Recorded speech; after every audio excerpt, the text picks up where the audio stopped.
नमस्ते, म मजिना राजोपाध्याय। तपाईहरुलाई आजको कक्षामा स्वागत छ।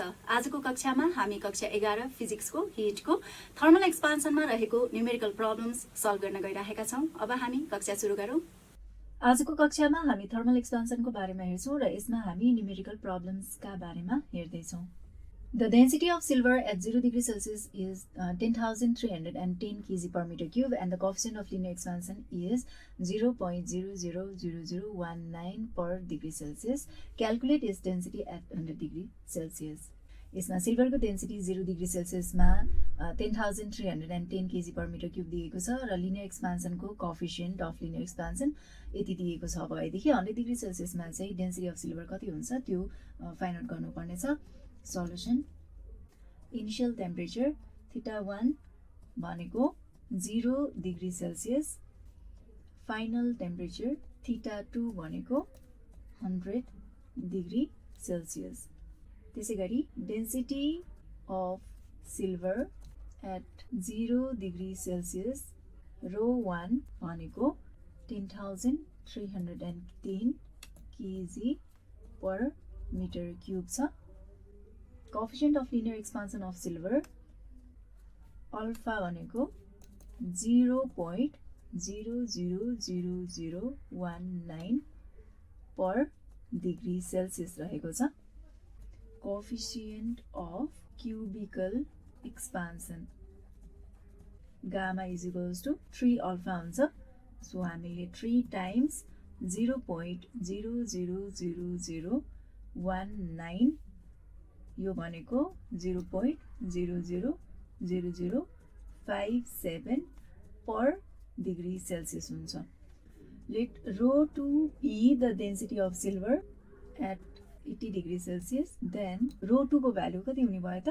ρ2 is equals to ρ1 1 plus gamma θ2 minus θ1। ρ1 भनेको 10,310 छ, 1 प्लस गामा भनेको यो 0.00057 पर डिग्री सेल्सियस छ र θ2 माइनस θ1 80 डिग्री भनेको θ2 भयो, θ1 भनेको 0 डिग्री सेल्सियस भयो। सो ρ2 भनेको कति हुने भयो त?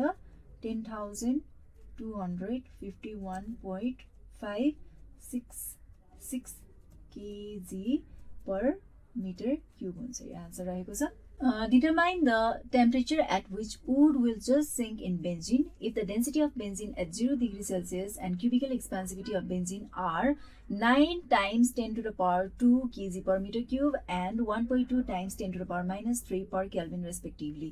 The density of wood at 0 degree Celsius and cubical expansivity of wood at are 8.8 times 10 to the power 2 kg per meter cube and 1.5 times 10 to the power minus 4 per Kelvin respectively. अब यसमा हामीलाई बेन्जिनको density दिएको छ 0 degree सेल्सियसमा 9.0 times 10 to the power 2 kg per meter cube र cubical expansivity of benzene दिएको छ 1.2 times 10 to the power minus 3 per Kelvin र density of would पनि 0 डिग्री सेल्सियसमा दिएको छ यति र क्युबिकल एक्सपान्सिभिटी अफ वुड पनि दिएको छ यति। अब हामीलाई टेम्परेचर निकाल्नु पर्यो। टेम्परेचर इन विच वुड चाहिँ बेन्जिनमा जस्ट सिङ्क हुने टेम्परेचर चाहिँ हामीलाई फाइन्ड आउट गर्नु पर्यो। सल्युसनमा density of benzene at 0 degree Celsius rho यो भनेको बेन्जिन, यो भनेको टेम्परेचर 0 डिग्री सेल्सियस दिएको छ कति 9.0 times 10 to the power 2 kg per meter cube। त्यसैगरी density of wood at 0 degree Celsius 8.8 times 10 to the power 2 kg per meter cube। Cubical expansivity of benzene दिएको छ गामा बी भनेको 1.2 times 10 to the power minus 3 per Kelvin दिएको छ। Cubical expansivity of wood भनेको gamma W 1.5 times 10 to the power minus 4 per Kelvin दिएको छ। अब यसमा हामीले कति टेम्परेचरमा चाहिँ वुड बेन्जिनमा जस्ट सिङ्क भयो त त्यो चाहिँ हामीलाई फाइन्ड आउट गर्नु छ। सो यसमा let theta be the temperature at which wood will just sink in benzene.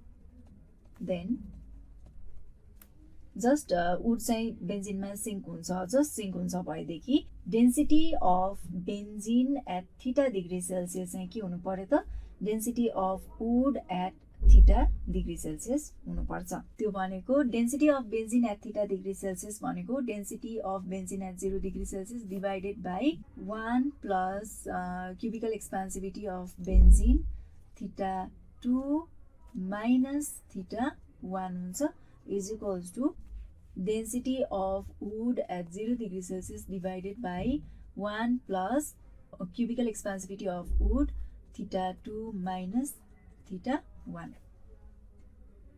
अब यसमा density of benzene at 0 degree Celsius भनेको 900 रहेको छ divided by 1 plus cubical expansivity of benzene भनेको 1.2 times 10 to the power minus 3.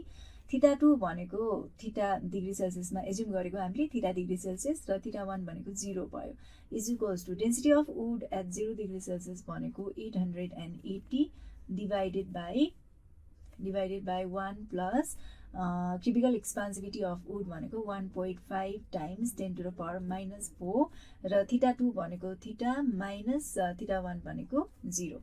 अब यसमा थीटाको value calculate गर्दाखेरि 900 times 1 plus 1.5 times 10 to the power minus 4 theta is equals to 880 1 plus 1.2 times 10 to the power minus 3 theta हुन्छ।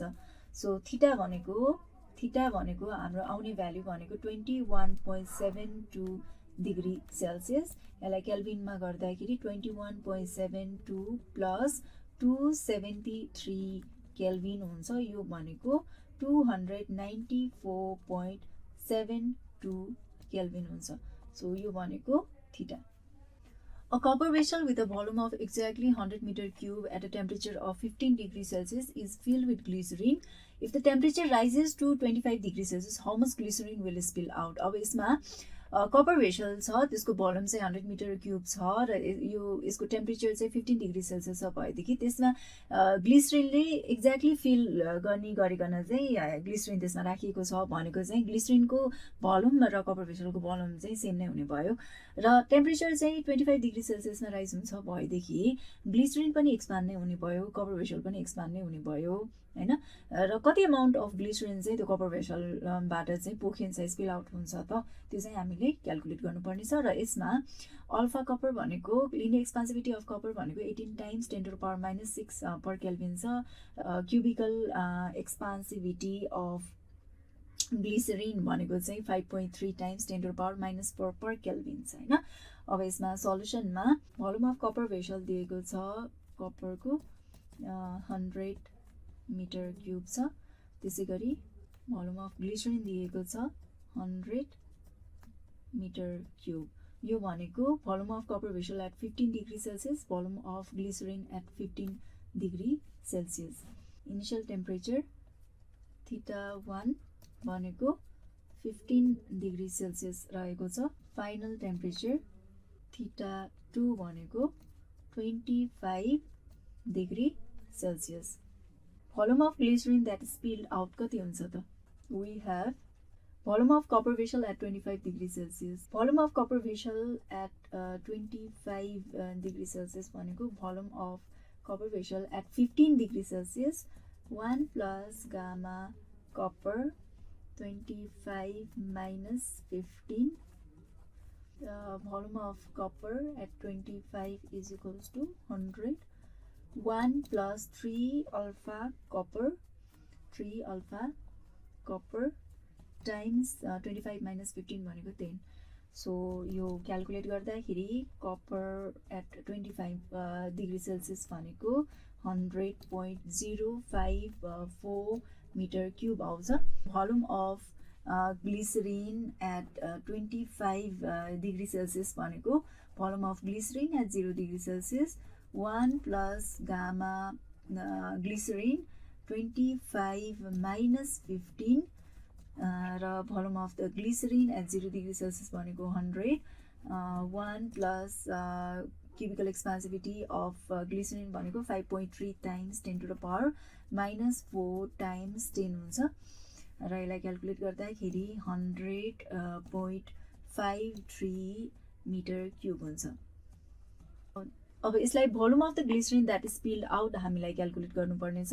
So volume of the glycerine that spilled out, therefore volume of glycerine that spilled out is equals to कति हुने भयो त volume of the glycerine at 25 degree Celsius minus volume of copper at 25 degree Celsius. यो भनेको 100.53 minus 100.05 100.05 is equals to 0.48 metre cube हुन्छ। So कति amount of glycerine चाहिँ spill out भयो त कपर भेसलमा जब टेम्परेचर चाहिँ राइज भयो 0 बाट 25 डिग्री सेल्सियससम्म टेम्परेचर राइज हुँदाखेरि ग्लिसरिन पनि एक्सपान्ड भयो, कपर भेसल पनि एक्सपान्ड भयो। तर कपर भेसलको एक्सपान्सन चाहिँ ग्लिसरिनको भन्दा चाहिँ कम छ र त्यो कारणले गर्दाखेरि चाहिँ ग्लिसरिन चाहिँ स्पिल आउट भयो। कति amount of glycerine spill out भयो त भन्दाखेरि 0.48 मिटर क्युब ग्लिसरिन चाहिँ स्पिल आउट भयो। यसमा ग्लास फ्लास्कको भोल्युम 400 सेन्टिमिटर क्युब छ र यसलाई यसमा चाहिँ मर्करी फिलअप गरिएको छ 0 डिग्री सेल्सियसमा। 80 डिग्री सेल्सियसमा टेम्परेचर राइज हुँदाखेरि कति अमाउन्ट अफ मर्करी चाहिँ यो ग्लास फ्लास्कबाट चाहिँ पोखिन्छ, ओभरफ्लो हुन्छ, त्यो हामीलाई क्याल्कुलेट गर्नुपर्ने छ। यसमा cubical expansivity of the glass दिएको छ यति र cubical expansivity of the mercury चाहिँ यति दिएको छ भए हामीलाई यो मर्करी कति अमाउन्ट अफ मर्करी चाहिँ ओभरफ्लो भयो त भन्ने फाइन्ड आउट गर्नुपर्ने छ। र यसको लागि सल्युसनमा हामीलाई दिएको छ volume of the glass flask at 0 degree Celsius भनेको कति छ त 400 सेन्टिमिटर क्युब छ र त्यसै गरी इनिसियल टेम्परेचर दिएको छ 0 डिग्री सेल्सियस र फाइनल टेम्परेचर दिएको छ कति त 80 डिग्री सेल्सियस। त्यसै गरी cubical expansivity of the glass दिएको छ 1.2 times 10 to the power minus 5 per degree Celsius र cubical expansivity of the mercury दिएको छ 18 times 10 to the power minus 5 per degree Celsius. अब let V2 and V2 dash be the volume of glass flask and mercury at 80 degrees Celsius respectively. So the volume of the glass flask at 80 degrees Celsius भनेको volume of the glass flask at 0 degrees Celsius 1 plus gamma g theta 2 minus theta 1 हुन्छ र यसमा value राख्दाखेरि or V2 is equals to V1 भनेको 400 1 plus 1.2 times 10 to the power minus 5 theta 2 minus theta 1 भनेको 80 minus 0 र यो भनेको V2 को भ्यालु कति आउने भयो त भन्दाखेरि 400.384 सेन्टिमिटर क्युब आउँछ। त्यसै गरी V2 dash भनेको V2 dash is equals to V1 1 plus gamma mercury cubical expansivity of the mercury theta 2 minus theta 1 हुन्छ र V2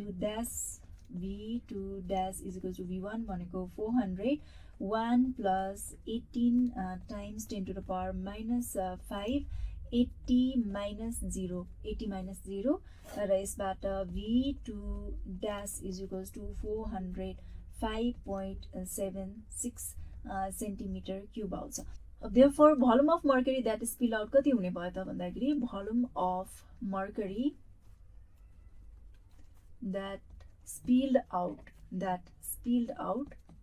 is equals to कति हुन्छ त V2 dash minus V2 हुन्छ। V2 dash minus V2 भनेको कति हुने भयो त 5.376 सेन्टिमिटर क्युब हुन्छ।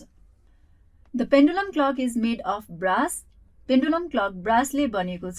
If the clock keeps correct time at 15 degree Celsius, 15 degree Celsius मा क्लकले करेक्ट टाइम देखाउँछ भने how many seconds per day will it lose at 20 degree Celsius 20 degree Celsius पुग्दाखेरि हरेक दिन पर डे चाहिँ कति सेकेन्ड चाहिँ लुज गर्छ त यसको लिनियर एक्सपेन्सिभिटी अफ ब्रास दिएको छ अल्फा 0.000018 पर डिग्री सेल्सियस रहेको छ इनिशियल टेम्परेचर θ1 दिएको छ 15 डिग्री सेल्सियस फाइनल टेम्परेचर θ2 छ 20 degree Celsius final temperature θ2 20 degree Celsius छ लिनियर एक्सपेन्सिभिटी अफ ब्रास दिएको छ alpha linear expansivity of brass alpha 0.000018 per degree Celsius रहेको छ भने loss in time per second भनेको per second loss in time per day हरेक दिन चाहिँ loss in time per day चाहिँ कति हुन्छ त त्यो क्याल्कुलेट गर्नुपर्ने छ अब यसमा let T15 time period at 15 degree Celsius and T20 time period at 20 degree Celsius यो चाहिँ टाइम पिरियड हो कति टेम्परेचरमा 15 डिग्री सेल्सियस र 20 डिग्री सेल्सियसमा T20 भनेको चाहिँ कति हुन्छ त T20 is equals to 2 pi under root of L20 divided by G हुन्छ यो भनेको इक्वेसन 1 त्यसै गरी T15 भनेको कति हुन्छ त 2 pi under root of L15 divided by G भनेको यो भनेको equation 2 dividing equation 1 by equation 2 we get T20 divided by T15 is equals to 2 pi under root of L20 divided by Z divided by 2 pi under root of L15 divided by Z अब 2 pi र 2 pi cancel गरौँ र यसमा आउने equation भनेको G र G पनि cancel हुन्छ so L20 divided by under root of L15 हुन्छ T20 divided by T15 is equals to under root of L20 भनेको L15 so L20 भनेको length at 15 degree Celsius 1 plus alpha delta theta 1 plus alpha delta theta हुन्छ divided by L15 so L15 र length at 15 degree Celsius यो cancel भयो अब T20 divided by T15 is equals to under root of 1 plus alpha del theta हुन्छ alpha भनेको 0.000018 times del theta भनेको 15 degree र 20 degree छ हैन यसमा सो करेक्ट टाइम चाहिँ 15 डिग्री सेल्सियसमा देखाउँछ 20 डिग्री सेल्सियसमा चाहिँ हरेक दिनमा चाहिँ कति सेकेन्ड चाहिँ टाइम लस गर्छ भनेर देखाएको छ सोधेको छ त्यो कारणले हामीले डेल थीटा भनेको 20 - 15 भनेको 5 हुन्छ सो यसबाट T20 divided by T15 is equals to 1.000045 आउँछ therefore loss in time per second is equals to कति हुने भयो त time period at 20 degree Celsius minus time period at 15 degree Celsius divided by time period at 15 degree Celsius हैन यो भनेको 0.000045 हुन्छ loss in time 45 seconds अब loss in time per day भनेको कति हुन्छ त loss in time per day भनेको 0.000045 टाइम्स हरेक दिनमा 24 आवर्स हुन्छ 1 आवरमा 60 मिनट हुन्छ 61 मिनटमा 60 सेकेन्ड हुन्छ सो यो क्याल्कुलेट गर्दाखेरि आउने भनेको 3.89 सेकेन्ड्स सो ब्रास पेन्डुलम 15 बाट 20 डिग्री सेल्सियसमा जाँदाखेरि यसले हरेक दिन चाहिँ कति सेकेन्ड चाहिँ लुज गर्छ त भन्दाखेरि 3.89 सेकेन्ड चाहिँ लुज गर्छ brass pendulum will lose 3.89 seconds per day at 20 degrees Celsius. The length of an iron rod is measured by a brass scale. Iron rod लाई चाहिँ brass scale ले measure गरेको छ. When both of them are at 10 degrees Celsius, दुवै 10 degree Celsius मा छ. The measured length is 50 centimeter. दुवैलाई measure गर्दाखेरि दुवै चाहिँ कति भयो त 50 centimeter भयो. What is the length of the rod at 40 degrees Celsius when measured by the brass scale at 40 degrees Celsius?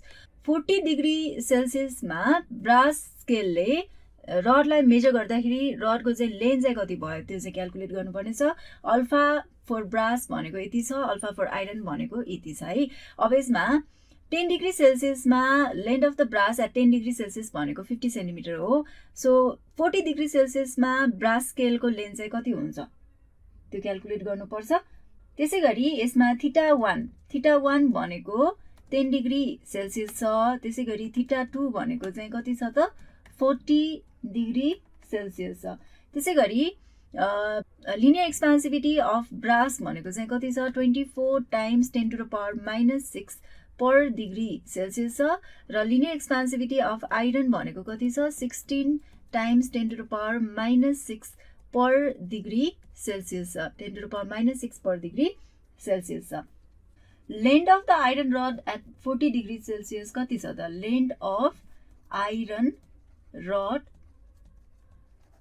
at 40 degrees Celsius. So length of the iron rod at 40 degrees Celsius is equals to length of iron rod at 10 degrees Celsius 1 plus length of the iron 1 plus alpha iron linear expansivity of iron 40 minus 10 theta 2 minus theta 1. यसमा length of the iron at 10 degree Celsius भनेको चाहिँ कति नै दिएको छ त भन्दाखेरि 50 नै छ. ब्रास स्केल पनि आइरन रड पनि 50 नै छ. 1 प्लस अल्फा आइरन भनेको चाहिँ कति छ 16 टाइम्स 10 टु द पावर -6 छ टाइम्स 40 - 10 भनेको कति त 30. Therefore length of the iron rod at 40 degree Celsius is equals to कति आयो त भन्दाखेरि 15.024 सेन्टिमिटर आयो. अब त्यसै गरी length of 1 centimetre division of brass scale at 40 degree Celsius कति हुन्छ त length of 1 centimetre division 1 centimetre division of the brass scale at 40 degree Celsius 1 centimetre brass scale at 40 degree Celsius भनेको चाहिँ कति हुन्छ त 40 डिग्री सेल्सियसमा चाहिँ. So L40 is equals to 1 centimetre length at 10 degree सेल्सियसमा चाहिँ 1 डिभिजन मात्र लिने. 1 डिभिजन भनेको चाहिँ कति भयो त यसमा 50 डिभिजन 50 सेन्टिमिटर हुने भयो. 1 डिभिजन कति त 1 सेन्टिमिटर होइन. सो L10 भनेको 1 सेन्टिमिटर 1 प्लस ब्रास स्केलको चाहिँ कति भयो त अल्फा ब्रास भनेको चाहिँ 24 टाइम्स 10 टु द पावर -6 हो. सो फाइनल माइनस इनिसियल कति 40 - 10 भनेको 30 डिग्री सेल्सियस नै हुन्छ. So length at 40 degree Celsius भनेको चाहिँ लेन्थ एट 40 डिग्री सेल्सियस भनेको कति हुने भयो 1.1.00072 सेन्टिमिटर हुन्छ. अब यस पछाडि हामीलाई brass scale length of the rod चाहिँ जुन ब्रास स्केलले मेजर गर्दाखेरि 40 डिग्री सेल्सियसमा मेजर गर्दाखेरि चाहिँ कति हुन्छ त त्यो क्याल्कुलेट गर्नुपर्छ. त्यसको लागि therefore length of the rod as measured by the brass scale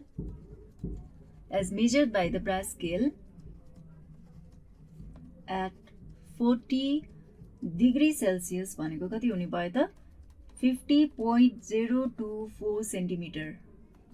यो भनेको 50.024 भनेको 50 डिग्री के अरे 40 डिग्री सेल्सियसमा 50 सेन्टिमिटरको 10 डिग्री सेल्सियसमा यदि 50 सेन्टिमिटर छ भए 40 डिग्री सेल्सियसमा कति हुन्छ त ब्रास स्केलको लेन्थ चाहिँ 50.024. अब यसलाई हरेक 1 डिभिजन 40 डिग्री सेल्सियसमा चाहिँ कति जान्छ त 1 सेन्टिमिटर भन्दा बढी छ कतिले हुन्छ 1.0072 ले बढी हुन्छ सो यो डिभाइड गर्दाखेरि आउने भ्यालु भनेको 49.988 सेन्टिमिटर हो सो यो भनेको नै के हो त लेन्थ अफ द रड हो जुन चाहिँ ब्रास स्केलले मेजर गर्दाखेरि 40 डिग्री सेल्सियसमा मेजर गर्दाखेरि चाहिँ कति आउनु पर्यो लेन्थ अफ द रड चाहिँ 49.988 सेन्टिमिटर चाहिँ आउनु पर्यो हामी आजको कक्षाको अन्त्यतिर आइपुगेका छौं जाँदा जाँदै तपाईहरुलाई निम्न गृह कार्य दिदैछु आजको गृह कार्यको पहिलो क्वेशन रहेको छ a glass flask with volume 190 centimetre cube is filled to the brim with mercury at 20 degrees Celsius.